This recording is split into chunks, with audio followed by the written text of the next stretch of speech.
හොඳයි එහෙනම් අද ගෙනල්ලා තියෙන්නේ ඩෙවිලිස පාර්ට් ටයිම ඇනිමේ එකේ 8 වෙනි එපිසෝඩ් එකයි. එහෙනම් අපි වැඩි කතා නැතුව ඉක්මනින්ම වීඩියෝ එක පැත්තට යමු. මේ SLM review.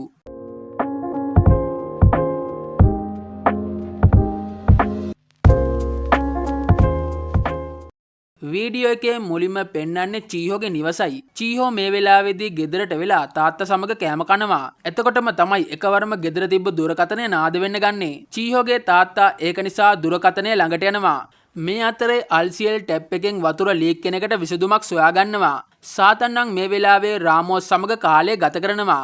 ලුසිෆර් මෙතනදී මැක්ඩොනල්ඩ් එක තාම වහලා නිසා තාවකාලිකව වෙන රස්සාවකට ඔයා යනවාද කියලා සාතන්ගෙන් අහනවා. මේ වෙලාවෙම තමයි චීහෝත් මෙතනට එන්නේ. චීහෝ මෙතනදී ඔයාට නාගානෝ වල රස්සාවක් ඕනද කියලා සාතන්ගෙන් අහනවා. ඒකත් එක්ක මේ සීන් එක මෙතනින් කට් කරලා කාර් එකේ හැමෝම යන දර්ශනයක් තමයි අපිට පෙන්වන්නේ. ලුසිෆර්ට නම් මේ වෙලාවේ දුර ගමනක් යන නිසා වමන යන්න පටන් අරන්. ඉතින් අතීතයේදී නගානෝ වල වලසුන් කලාතුරකින් දකින්න ලැබුණත් මෑතක සිට කෑම සඳහා වලසුන් කඳුකරයේ සිට පැමිණෙනවා. මේක නිසා චීහෝගේ ආච්චිට ගොවිපලයේදී වලසෙක් පහර දී තිබෙනවා. නමුත් චීහෝගේ අම්මා කියන විදියට නම් ඇයට ඒකෙන් ලොකු තුවාලයක් වෙලා නැහැ. කෙසේ නමුත් ඒ සිද්ධියෙන් පස්සේ පාර්ට් ටයිම් වැඩ කරන පිරිමි ළමයි සේරම බය වී තිබෙනවා. ඒ වගේම මේ පොදු මාර්ගයේ හැර අනෙක් සියලුම ඉඩම් සසාකි පවුලට තමයි අයත් වෙන්නේ. ඉතින් සසාකි පවුල කියන්නේ චීහෝගේ පවුලේ නමයි. කොහොම හරි මෙයාලා අවසානයේදී ගමනාන්තය වෙත ළඟා වෙනවා. මෙතනදී චීහෝගේ නැන්දා මෙයාලා ඔක්කොමලව සාදරයෙන් පිළිගන්නවා. ගේ ලොකුයි කියලා දැක්කට පස්සේ අල්සියල් නම් හොඳටම පුදුම වෙනවා. මොකද මේ ගෙදර සහ ඉඩම ඔවුන්ගේ යක්ෂ මාලිගාවටත් වඩා ලොකුයි. ඉන්පසු සසාකි පවුලේ හැමෝම තමන්ව හඳුන්වා දෙන්න පටන් ගන්නවා. ඒ වගේම මෙතනට චීහෝගේ ආච්චිත් එනවා. ඉතින් කසුමා කියන්නේ චීහෝගේ ඥාති සහෝදරයයි. ඔහු තමයි මේ ස්ථානීය පවත්වාගෙන යන්නේ. ඒක නිසා ඔහු තමන්ගේ බිරිඳ වෙන හිනකෝට සාතන්ට සහ අනිත් අයට කුඹුරු ටික පෙන්වන්න කියනවා. ඒ වගේම ඒ අතරතුර හිටෝෂිව චීහෝ බලාගන්න එකග වෙනවා. මේ වෙලාවේදී චීහෝගේ නැන්දයි ආච්චි චීහෝ මෑතක ඉඳන් සාතන්ට කෑම හදන්න පුරුදු වෙනවා කියමින් විහිළු කරන්න ගන්නවා. මොකද චීහෝගේ අම්මා තමයි මේ ගැන එයාලටත් කියලා තියෙන්නේ. චීහෝට නම් මේ ගැන හොඳටම ලැජ්ජා හිතෙනවා. කොහොම හරි ඊට පස්සේ සාතන් සහ අනිත් අය හිනකෝ සමග කුඹුරු ටික බලන්න යනවා. හිනකෝ මෙතනදී ඔවුන් වගා කරන භෝග ගැන මොවුන්ව දැනුවත් කරනවා.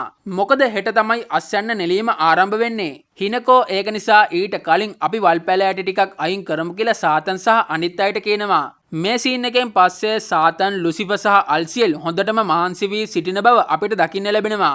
මොකද වල් පැලෑටි ගැලවීම ඉතා සරල වැඩක් වගේ පෙනුනත් විශාල ඉඩමක වල් පැලෑටි ගැලවීම ඉතාම වෙහෙසකර වැඩක්. කොහොම හරි මේ වෙලාවේදී චීහෝ සහ ඇගේ අම්මා මෙතනට එනවා.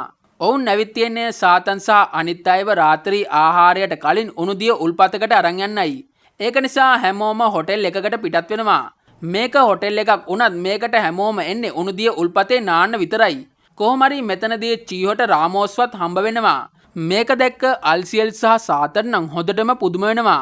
පේන විදියට කමාසුගේ සහ එමිලියත් මේ උණුදිය උල්පතේ නාන්න ඇවිල්ලා තියෙනවා. එමිලියා මෙතනදී ඔයාලා මෙහෙට ආවේ ඇයි කියලා මෙයාලගෙන් අහනවා. ඒකත් එක්කම තමයි ඒ ප්‍රශ්නේ මමයි අහන්න ඕන කියලා සාතන් එමිලියාට කෑ ගහන්න ගන්නේ. ඒ වගේම රාමෝස් අම්මා තාත්තා කියමින් සාතන් සහ එමිලියා ළඟට එනවා. මේක ඇහුණ කසුමා සහ හිනකෝ නම් පුදුම වෙනවා. ඒකත් එක්ක රාමෝස්ගේ මව එමිලියා වගේ නිසා ඇය එමිලියාට අම්මා කියන බවත් සාතන් පියාමෙන් රාමෝස්ව බලාගන්න නිසා රාමෝස් සාතන්ට තාත්තා කියන බවත් මොවුන් කසුමාට සහ හිනකෝට පැහැදිලි කරනවා. ඒ වගේම නගානෝ වලට එද්දි රාමෝස්ව කමාසුකී ළඟ තමයි තියලා ගිහින් තියෙන්නේ. ඒක නිසා රාමෝස් මව සහ පියා ඕන කියමින් හඬා තිබෙනවා. ඒකත් එක්ක තමයි මොවුන් මෙහෙට ඇවිල්ලා තියෙන්නේ. කොහොම හරි හිනකෝ නම් මෙතනදී සාතන්ට කියන්නේ ඔයාට දරුවවත් අරගෙන මෙහෙට එන්න තිබ්බ කියලායි. සාතන් ඒක නිසා මේකට හිනකෝගෙන් ගන්නවා. ඒ වගේම එමිලියා මෙතනදී ඇයව සහ කමාසුකීවත් කුලියට ගන්නා ලෙස කසුමාගෙන් ඉල්ලනවා. මොකද එමිලියා කියන විදියට ඇය පොඩි කාලේ ඉඳන්ම තිරිගු ගොවිපලක තමයි හැදිලා තියෙන්නේ. ඒක නිසා ඇයට සාතන්ට වඩා ගොවිතැන ගැන හොඳ දැනුමක් තියෙනවා. රාත්‍රිය උදාවීමත් සමග හැමෝම නිින්දට යනවා. නමුත් සාතන් නම් තාමත් ඇහැරිලා. මෙතනදී චීහෝ ඇවිත් සාතන්ට කතා කරනවා.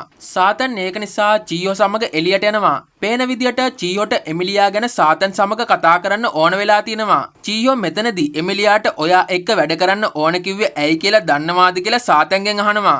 සාතන් නම් හැබැයි මේ ප්‍රශ්නෙත් එක්ක තේරුම් ගන්නවා චීහෝ කියන්න හදන්නේ මොකක්ද කියලා. මොකද එමිලියා හැදුනේ ගොවිපලක. සාතන් තමයි ඒ සේරම විනාශ කළේ. ඒක නිසා එමිලියාට අනිවාර්යයෙන්ම ඒ ගැන ලොකු කේන්තියක් සාතන් කෙරෙහි තියෙනවා. කොහොම හරි මේ කතාබහෙන් පසුව මොවුන් නැවතත් නිවස කරා පිටත් වෙනවා. මෙතනදී මොවුන් දිහා හොරෙන් ඈතට වෙලා වලහෙක් බලාගෙන ඉන්නවා.